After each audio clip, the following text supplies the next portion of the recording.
राज कायम करना चाहता है, इन गुंडों के छाती पर बुलडोजर चलेगा।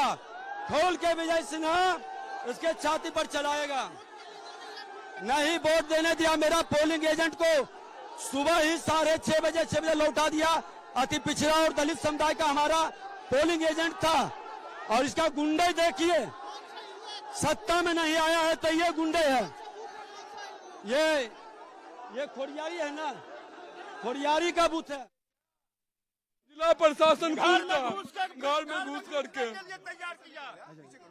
जिला प्रशासन गया। जिला प्रशासन सब मिलकर पिस्टल मार के देख लीजिए, मेरा देख लीजिए कुछ फोर्स पर खुले मिली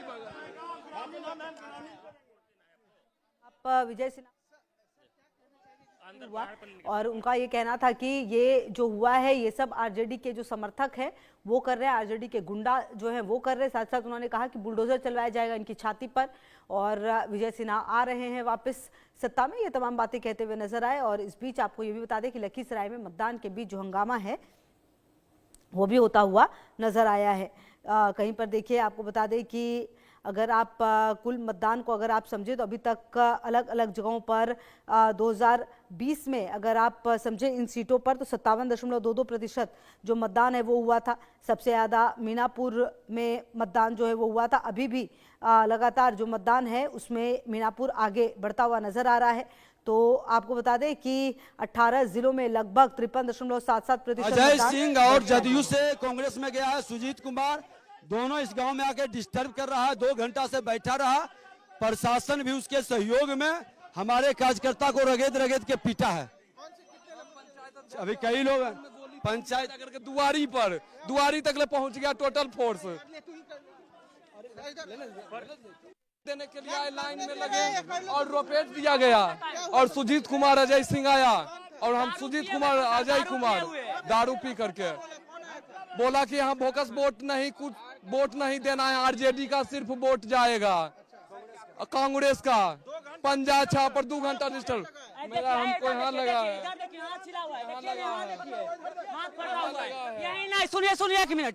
यहाँ पर एक पुलिस प्रशासन है, लाल टोपी अंसारी उनका नाम है, वो बोलता है कि आरजेडी को अजय सिंह 2 बार यहाँ आकर एक मार आया, बैठ करके गया, कहा कि यहाँ नाजाज हो रहा है। हम लोग कहे कि खुड़ियारी में नाजाज हो रहा है सो नहीं जाना जाता है, भामरिया में नाजाज हो रहा है उन्हें जानाता है, यही नाजाज हो रहा है। यहाँ कुल वोट दे रहा था, बुझे कि नहीं। फिर दोबारा आए अब पुलिस को कहे कि आप लोग क्या करते हैं। पुलिस लोग नहीं तंग करता था, झूठ काहे के लिए बोलेंगे। वोट हम लोग शांति से दे रहे थे। अजय सिंह हाँ, इसके बाद वो आया एगो बरहिया वाला एगो आ रहा सुजीत सिंह, कुल मिलकर के डिस्टर्ब करने के लिए, बुझे कि नहीं। हाँ कि हाँ पंजा छाप को वोट दीजिए तभी वोट मिलेगा, नहीं तो तुम जाओ, कुल रपेट दिया, घर पर डिस्टर्ब करेंगे दारू पी करके, रगेद के मारा। अभी 2 घंटा पहले 2 घंटा बाधित करके रखा है। सुजीत कुमार था, अजय सिंह था, लगभग 50 के अटैक किया गया। देखिए यहाँ पैर में देख लीजिए।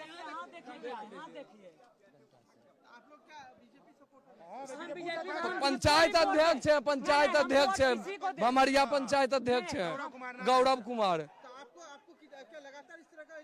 हाँ, हम ललन बाबू के वोट में पूरा गांव एक मुक्त होके दिए हैं और ऐसा तरह का हो गया, तखन नहीं हुआ। अभी कोई विरोध नहीं, प्रशासन विरोध किया। 200 मीटर अंसारी नाम का सब ट्रेनी है, वो बोलते हैं कि राजद को वोट दो, कांग्रेस को वोट दो, इंस्ट्रक्ट किया हमको। वो हमको इंस्ट्रक्ट करने वाले कौन होते हैं? उनसे ज्यादा एजुकेटेड हैं हम। अजय कुमार और सुजीत कौन होते हैं? दोनों ने मिलकर बुलाया है प्रशासन से मिलकर।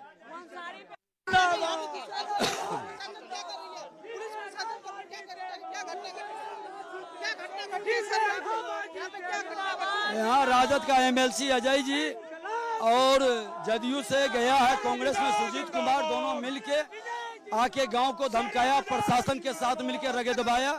नदियामा गांव है, यहाँ हम भारतीय जनता पार्टी को समर्थक लोग हैं, उनको डिस्टर्ब करने के लिए ये तय है। मारपीट दिखा रहा था, गंजी फाड़ दिया, सबको अति किया और दारू पिए हुए था। जब गाड़ी रोड पर रोका तो हमको भी धमका रहा है, कह रहा है कि तुम हार गया, बता देंगे तुमको 14 के बाद। क्या प्रशासन क्या कर रही है? प्रशासन की निकम्बापनी और कायरता साफ झलक रही है। क्या आप लोग इस इलेक्शन का भी निश्चित तौर पर करेंगे हम इलेक्शन कमीशन को।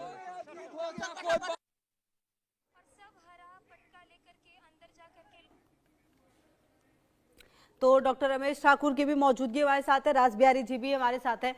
रास बिहारी जी, ये जो हो रहा है इसको आप क्या कहेंगे? ये राजनीति की खूबसूरत तस्वीर है या एक ऐसा चेहरा है जिसे हम मतलब कि चाह कर भी खत्म नहीं कर सकते? एक मतलब उप मुख्यमंत्री के काफिले पर इस तरह से हमला होना, फिर उप मुख्यमंत्री का ये कहना कि ये जेडीयू के गुंडे करवा रहे हैं, यहाँ पर कोई व्यवस्था नहीं है। आरजेडी के गुंडे कराते। हाँ, उनका कहना तो यही था।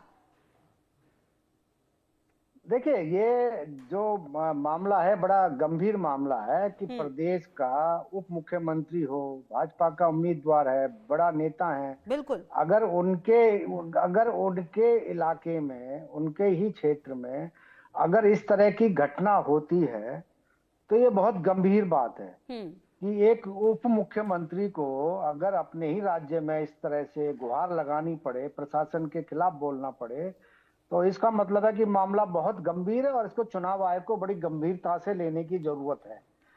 और ये सिर्फ ये नहीं, क्योंकि बिहार में चुनाव वैसे आमतौर पे बड़ा शांतिपूर्ण चलना था, लेकिन कुछ 2-4 जगह ही ऐसी घटनाएं हुई हैं, लेकिन हम पहले के मुकाबले देखें तो बहुत कम घटनाएं हुई हैं। और लेकिन अगर उप मुख्यमंत्री इस तरह शिकायत कर रहा है तो ये एक बड़ी घटना है। दूसरी बात है कि जिस तरह से उन्होंने प्रशासन पर आरोप लगाए, खास तौर पे उनके जो समर्थक हैं वो वहां के प्रशासन पर बार बार आरोप लगा रहे हैं कि वो लोग आते हैं, शराब पी के आते हैं, प्रशासन के संरक्षण में आकर हंगामा कर रहे हैं। तो ये तो पूरा एक चुनाव आयोग के चुनाव आयोग ने जो व्यवस्था की है उस पर भी सवालिया निशान लगते हैं। ठीक है डॉक्टर रमेश ठाकुर, ये जो तस्वीरें आती हैं लोकतंत्र से निकलकर, इसके बारे में क्या कहा जाए? और दूसरी बात ये कि जिस तरह से ये पूरा चुनाव अभी तक जा रहा है, क्योंकि अगर पिछले चुनाव की हम बात करें तो इन सीटों की अगर आप बात करें तो इन सीटों पर लगभग बराबर था मामला, चाहे महागठबंधन की तरफ से हो या फिर एनडीए की तरफ से। अब मेन मुकाबला तो सेकेंड फेज में होना है, लेकिन जैसे जैसे ये चुनाव आगे बढ़ रहा है, जिस तरह के शब्दों का इस्तेमाल किया गया, जिस तरह से आरोप प्रत्यारोप लगे, और अभी आप देखिए कि उप मुख्यमंत्री के काफिले पर इस तरह से हमला हो जाता है, उन पर हमला करने की कोशिश होती है। वो कह रहे हैं कि ये आरजेडी के गुंडों ने करवाया है, सरेआम उस पर बुलडोजर चलवाएंगे बाद में। देखिए, बड़ी ताज्जुब वाली बात है, प्रदेश का उप मुख्यमंत्री कदावर नेता अगर ऐसी बात कर रहा है तो इसका मतलब वो भी अपने ही क्षेत्र में, अपने ही पोलिंग बूथों पे खड़े होकर अगर ये बात कर रहा है तो इसका ये मतलब समझ लिया जाए कि बाजी हाथ से निकलती हुई जा रही है, कुछ बचा नहीं है। भाई, प्रशासन आपका है, पुलिस आपकी है, सुरक्षा व्यवस्था आपकी है, सारा दमखम आपका है, फिर आप काहे के दोष दे रहे हो? इसका मतलब आप अपनी सरकार पे आप प्रशंसन लगा रहे हो। आपको मतलब ये तय कर दिया कि लॉ एंड ऑर्डर की स्थिति सही नहीं है। जब आपके यहाँ, आपके क्षेत्र में अगर ये हाल है तो दूसरों के क्षेत्रों में क्या हाल होगा? तो ये तो, इससे तो बुरी तस्वीर और नहीं कही जा सकती है। और रही बात, थोड़ा सा अगर फ्लैशबैक में अगर जाए तो इस तरह की घटना बिहार के चुनाव होना बहुत मामूली बात है। लालू के जमाने में क्या होता था, बूथ के बूथ पूरे लूट लिए जाते थे, लोगों को सरेआम उनको मारा पीटा जाता था। ये तस्वीरें भी हम लोगों ने देखी है। कम से कम इस बार एक गनीमत तो ये है कि पता चला कोई घटना कर रहा हो, घटना करके भाग गया तुरंत ही, और उसको पकड़ में वो नहीं आ रहा। ये चीजें हो रही हैं अब। और सबसे बड़ी बात है, देखो जिस तरीके से बोनेट के ऊपर, गाड़ी के ऊपर किसी ने कुछ डाल दिया है, उसको कोई पोछा तरीके से हटा रहा है, इसका मतलब ये सारा प्री प्लान्ड है। कोई इतनी बड़ी कोई घटना थोड़ी है, उसको आप आग दे रहे हो और चुनाव के समय एक सहानुभूति लूटने की कोशिश कर रहे हो। देखो, सबसे बड़ी बात इस बार चुनाव में देखने को मिल रही है, लहर नहीं है। जो हम कहते हैं ना, इसकी लहर है, उसकी लहर नहीं है। तो लहर इस बार ना गठबंधन की दिख रही है, ना ही एनडीए की दिख रही है। बड़ा साइलेंट तरीके से इस बार चुनाव है और वोटर बहुत साइलेंट है। वो अपने पत्ते बिल्कुल नहीं खोल रहा है कि क्या होगा क्या नहीं होगा। अगर गठबंधन की तरफ अगर झुकाव थोड़ा बहुत होता तो वोटिंग बड़ी बम्पर होती, बहुत बम्पर होती। वो भी हमें दिखाई नहीं दे रहा है। अब अगर सरकार के यथावत अगर सरकार है उसके पक्ष में अगर ये जाता तो भी ठीक ठाक रहती, लेकिन ऐसा सुबह से जब हम देख रहे हैं चैनलों पे जो बात और कर रहे देखिए हैं, ना, पटना में सबसे कम वोटिंग परसेंटेज है डॉक्टर रमेश। आप बताइए ना भाई। वहां तो भाई पटना में तो पढ़े लिखे लोग हैं, पॉलिटिकल जानकार लोग हैं, मतलब राजनीति को समझते हैं, उनको पता है हमारा आज का बिहार कैसा है और कल जो बिहार आने वाले उसको कैसे गढ़ेंगे। इसका मतलब है कि भाई सबकी उदासीनता है, कोई इसमें रुचि ज्यादा चुनावों में ले नहीं रहा है। इसका क्या मतलब समझा जाए? तो ये तो तस्वीर है, बहुत ज्यादा तस्वीर है कि इस तरीके से नहीं होना चाहिए। बिल्कुल, ये बात सही कही आपने। राज बिहारी जी, इस पर आप क्या कहेंगे? बिल्कुल उदासीनता की ये तो एक पराकाष्ठा है ना। पटना जो कि राजधानी है, वहीं पर सबसे कम वोटिंग परसेंटेज है, लोग घरों से वोट करने के लिए निकल नहीं रहे, तो कुछ अंदाजा भी लगा पाना थोड़ा मुश्किल हो रहा है। नहीं देखिए, तो पिछले बार की बात करें तो पिछली बार पटना में 52% वोटिंग रही। इस बार उससे कुछ ज्यादा ही जाएगी, क्योंकि पटना में ठीक है, पटना एक बड़ा शहर है तो इस कारण वहां पर वोटिंग पहले भी कम होती रही है। उसे हम एक तरह की उदासीनता नहीं मान सकते, क्योंकि पटना में बहुत सारे लोग वोटिंग का दुनिया छुट्टी लोग वहां पर जिस तरह के लोग हैं मतदाता हैं, अपना छुट्टी हुई इधर उधर हो गए, ये भी एक बड़ी वजह रहती है। क्योंकि दूसरी एक बड़ी बात है कि जो बात सामने निकल के नहीं आई कि अभी भी बहुत सारे वोट ऐसे हैं जो रहते पटना में हैं लेकिन दूसरी जगह जाके काम करते हैं, और उनके वोट दो जगह भी बने हो सकते हैं। कुछ चीजें सामने भी आई हैं। अभी किसी ने आरोप भी लगाया है कि बंगाल का जो एक टीएमसी का जो एमएलए है उसकी वोट एक बिहार में भी है, एक वोट उसकी उत्तर प्रदेश में भी है। ऐसे बहुत सारे वोट हैं। इसी तरह दिल्ली में भी ये बात की जा रही है कि दिल्ली में ऐसे बहुत से मतदाता हैं जो दिल्ली में भी मतदाता हैं और बिहार में भी मतदाता हैं। तो वो भी एक बड़ी वजह है कि जो परसेंटेज कम रहता है, और ये तभी सही होगा जब एसआईआर ठीक ढंग से काम करते लेकिन जिस तरह से एसआईआर को लेकर बार बार सवाल उठाए गए हैं, ये भी है कि भाई वोटिंग लिस्ट को भी ठीक नहीं होने देना चाहते हैं लोग। इस कारण भी अगर एक बार वोटिंग लिस्ट ठीक बने, सबके नाम पता सही हो, सबके फोटो ठीक हो, तब जाके पता चलेगा कि इस देश में असली मतदाता कितने हैं और कितने डुप्लीकेट मतदाता हैं। और बड़े शहरों में आमतौर पे लोग, कुछ बार तो लोग ऐसे भी होते हैं जो रहते गांव में लेकिन शहर में भी अपना नाम लिखवा देते हैं कुछ ना कुछ फायदे के लिए। तो ये भी एक बड़ा कारण रहता है कि जहाँ पर शहरों में वोट परसेंटेज हमेशा कम रहता है। जी बिल्कुल। और डॉक्टर रमेश, देखिए ये बात तो तय है कि जिस तरह की वोटिंग इस बार हो रही है, जिस तरह से वोटिंग परसेंटेज सामने आ रहा है, अच्छा एक वर्ग है जो मतलब, अच्छा जब ग्राउंड जीरो पर जब हम पहुंचते हैं और बातचीत करते हैं तो एक वर्ग है जो ये कहता है कि हाँ भाई विकास हुआ है, हमें तो यही चाहिए। दूसरा वर्ग वो है डॉक्टर रमेश जो बिल्कुल चुप्पी साध जाता है, वो कहता है कि अभी हमें नहीं पता, हम डिसाइड करेंगे। मतलब यही वो लोग हैं जो कहीं ना कहीं वो चेंज करेंगे ये पूरा फिगर। नहीं, बिल्कुल सही बात है।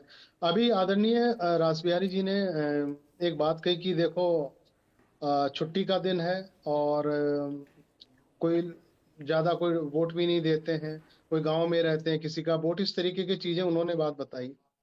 लेकिन जब एसआईआर हो गया तो अब इस तरह की तो संभावना नहीं होनी चाहिए। जो दिवंगत है उनके वोट कट गए, जो एनआरआई हैं उनके भी वोट कट गए, जो फालतू फंड के वोट थे वो भी कट गए। अब तो प्योर लिस्ट आई है, प्योर लिस्ट आई है भाई। पिछले अगर चुनाव के मुकाबले देखें तो 7 करोड़ 18 लाख लोगों ने तकरीबन वोटिंग में हिस्सा लिया था। और रही बात पटना की बात है, पटना में पिछली बार भी ज्यादा कोई अच्छा प्रतिशत नहीं निकल के आया था। पटना में 15 के मुकाबले भी कम हुआ था वोटिंग, और इस बार देखते हैं 57 पार हो पाता है या उससे भी कम रह जाता है। तो कोई अभी ऐसा क्षेत्र नहीं है जो कि पिछला जो स्ट्राइक रेट था उससे ऊपर ये चुनाव इस बार आ रहा हो। तो मुझे लग रहा है कि इस बार जो एसआईआर हुआ है उसका असर देखने को मिलना चाहिए था। भाई प्योर लिस्ट हो गई है, छटनी हो गई है, बिल्कुल दूध का दूध पानी का पानी हो गया। अब वो वोटर हैं जिनको वोट डालना ही डालना है, तो वैसा भी हमें देखने को नहीं मिल पा रहा है। उदासीनता की मैंने बात बताई थी, उदासीनता पूरे प्रदेश में छाई हुई है। वो उत्साह, वो कॉन्फिडेंट ना कैंडिडेट में दिख रहा है, ना ही वोटरों में दिख रहा है, ना किसी में भी दिख रहा है।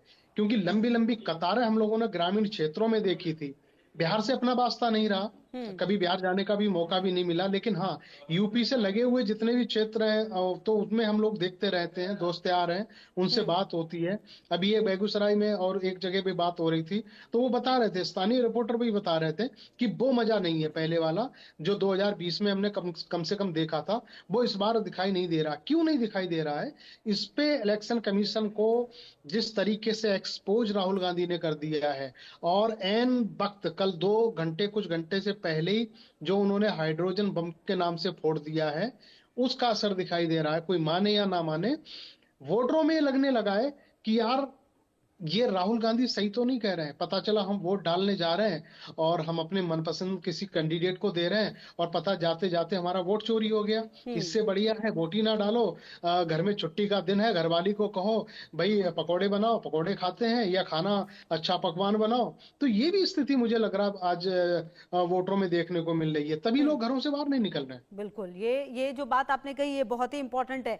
राज बिहारी जी, कहीं ना कहीं देखिए अब इस पूरे चुनाव में क्या सबसे बड़ा मुद्दा बना ये तो देखना होगा, लेकिन कहीं ना कहीं अगर इस पूरे चुनाव को हम देखें तो जिस तरीके से जो समर्थन आधार बढ़ाने की तेजस्वी की पहल को जो भांप कर प्रधानमंत्री मोदी ने एनडीए के प्रचार का आगाज